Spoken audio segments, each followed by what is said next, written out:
Manusia dan konteks kejiwaannya. Imam Al-Ghazali, yang hidup di abad pertengahan Islam, memandang manusia tidak terlepas dari kecenderungan umum zamannya. Sebagaimana pendapat para filsuf sebelumnya, yang mengatakan bahwa manusia itu terdiri dari dua unsur, yaitu wujud tubuh jasmani, atau substansi material, dan wujud dalam, atau substansi imaterial, yaitu jiwa, atau roh. Kalau dibandingkan dengan konsep di atas, Imam Al-Ghazali terkesan menyederhanakan aspek psikis dan rohaniyah menjadi satu unsur, yaitu unsur jiwa atau naf. Atau bisa dikatakan dalam satu unsur jiwa, terdiri dari dua aspek, yaitu aspek psikis dan rohani. Ini karena menurut Imam Al-Ghazali, bahwa hanya di dalam jiwa, tercipta kemampuan psikis dan rohani manusia. Oleh karenanya, dari segenap unsur pembentuk yang ada, yang menjadi esensi dari segenap unsur manusia itu, adalah jiwanya atau naf. Pengertian jiwa, atau naf. Naf berasal dari bahasa Arab, yang berarti jiwa atau soul. Jiwa bisa disebut juga sebagai nyawa, spirit, atau watak. Dalam berbagai agama dan filsafat, jiwa adalah bagian yang bukan jasmaniyah, atau substansi imaterial. Namun, saat ini terjadi pergeseran makna, di mana jiwa juga mencakup fisiknya. Dalam perkataan Arab, istilah naf atau jiwa mempunyai banyak sinonim, antara lain hakikat manusia, roh, akal, berhubungan dengan badan, aliran darah, udara yang dihembuskan atau nafas dan sesuatu yang lembut. Jadi secara bahasa, ia berarti hal yang lembut, memiliki peranan penting dalam tubuh atau esensi, dan tidak bisa diindra. Menurut Imam Al-Ghazali, jiwa adalah identitas esensial yang tetap, yang merupakan subjek yang mengetahui, berdiri sendiri, tidak bertempat dan bersifat tetap. Ini menunjukkan, inti dari manusia bukanlah fisiknya atau fungsi fisiknya, melainkan substansi imaterialnya. Sebab, fisik adalah sesuatu yang mempunyai tempat, sedangkan fungsi fisik adalah sesuatu yang tidak berdiri sendiri. Maka bagi Imam Al-Ghazali, seluruh anggota badan, baik zahir maupun batin, internal dan eksternal hanyalah atribut saja. Yang mana ketika badan mati, seluruh anggota badan, baik zahir maupun batin, akan juga ikut mati, tanpa diikuti kematian, atau kehancuran jiwa. Peran hati dan akal, dalam konteks kejiwaan manusia. Dalam konteks kejiwaan, manusia dipengaruhi oleh dimensi psikis, dengan memiliki nilai dan kadar kemanusiaan, yang bersumber pada dimensi jiwanya. Artinya, walaupun manusia terdiri dari substansi material, atau badan, dan imaterial, yakni jiwa, roh, akal, dan hati, namun sejatinya substansi material manusia, hanyalah materi dasar yang mati, karena kehidupannya tergantung kepada adanya substansi lain, yaitu naf atau ruh. Kalau menelah konsep naf dalam Al-Quran, dapatlah dipahami bahwa, naf adalah sisi psikis yang memiliki kekuatan ganda, yaitu Al-Ghadabiyah dan Al-Syahwaniyah. Prinsip kerja kedua daya ini adalah, berusaha untuk mengejar kenikmatan, dan mengumbar dorongan-dorongan agresif serta seksual.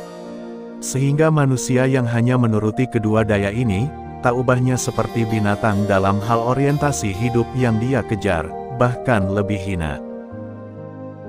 Oleh karena itu, dorongan ini dinamakan al-naf, al-hayawaniyah, yang apabila tidak terkendali, akan mengantarkan manusia bergaya hidup hedonis, seks bebas, materialistik, dan lain-lain. Gaya hidup seperti inilah yang dicela Al-Quran, bahwa ketika hawa nafsu menguasai manusia, akan selalu mengarahkan kepada keburukan dan bencana. Namun, apabila jiwa mampu mengendalikan kedua daya ini, maka kedua daya tadi akan berfungsi sebagai daya pelindung dan daya kehidupan, serta mendorong pemiliknya untuk memunculkan sisi kemanusiaannya, menikmati hidup, dan berbuat kebaikan. Hal ini hanya akan terjadi apabila jiwa manusia mengedepankan sisi akal dan sisi hati atas nafsunya atau hawa nafsu. Akal dan hati merupakan dua unsur yang menentukan kadar dan nilai kejiwaan manusia sebagai karakteristik manusia dan memberikan ciri khas dalam dimensi naf. Sebagai dimensi psikis, akal dan hati juga memberikan ciri khas kepada dimensi al-naf, al-ruh, dan al-fitrah.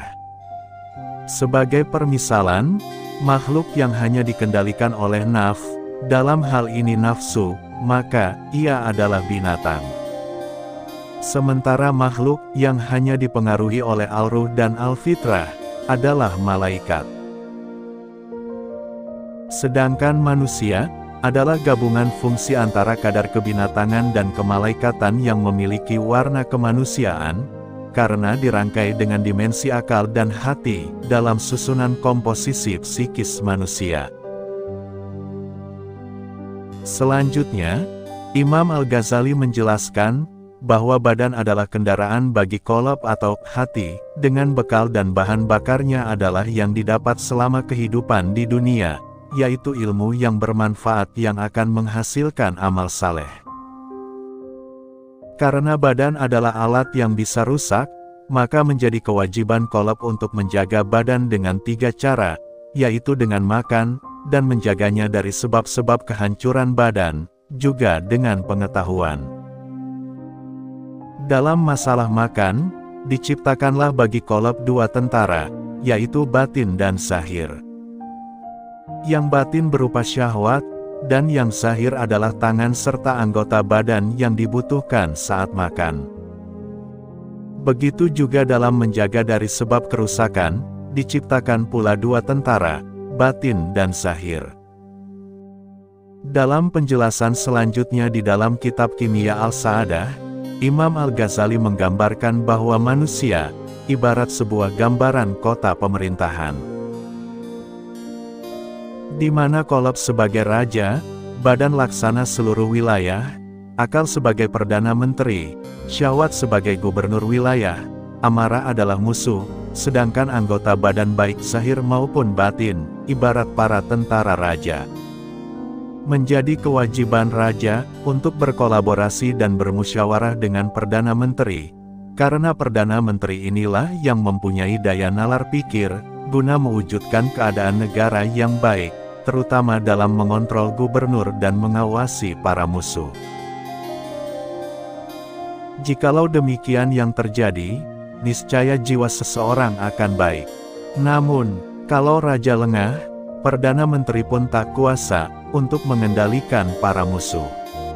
Sehingga, seluruhnya di bawah kendali musuh. Maka, kekacauan pada jiwa akan terjadi.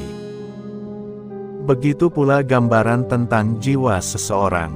Fakultas qalb dan akil, atau hati dan pikiran, harus mampu mengontrol syahwat dan amarah, sehingga seluruh anggota badan akan mengarah pada kebaikan. Kalau qalb tidak berfungsi, maka akil akan lemah, sehingga syahwat dan amarah lebih menguasai jiwa seseorang. Akibatnya, jiwa lebih diwarnai oleh nafsu syahwat dan amarah, yang akan mengarah kepada keburukan. Dari seluruh penjelasan ini, bisa diambil pengertian bahwa, dalam jiwa manusia, seakan-akan selalu terjadi dorongan tarik-menarik, antara akal dan nafsu syahwat manusia. Akal selalu mengarah kepada kebaikan, sedangkan nafsu syahwat atau hawa nafsu selalu mengarah kepada perilaku keburukan. Sejatinya, syahwat dan amarah kalau bisa dikendalikan, akan menjadi baik. Karena disitulah penyeimbang kehidupan. Namun, kedua daya ini cenderung selalu berlebihan, dan selalu mengarah kepada keburukan. Selanjutnya, apakah akal yang diutamakan, atau nafsu syahwatnya yang dikedepankan? Masih dipengaruhi lagi oleh keadaan hatinya waktu itu, karena hati atau qalb juga berpikir dan yang memutuskan. Namun, dalam kejadian sehari-hari, walaupun tiap manusia sudah diberikan akal dan hati yang sama, Nyatanya, tidak serta-merta kedua dimensi psikis ini selalu mampu mengendalikan nafsu dan syahwat manusia. Walaupun demikian, tak bisa dinafikan pula bahwa perbuatan manusia terlebih dahulu dipengaruhi oleh faktor pengetahuan terhadapnya. Dan ini termaktub dalam hubungan antara konsep akal dan hati, menurut Imam Al-Ghazali. Terima kasih telah menonton, semoga bermanfaat.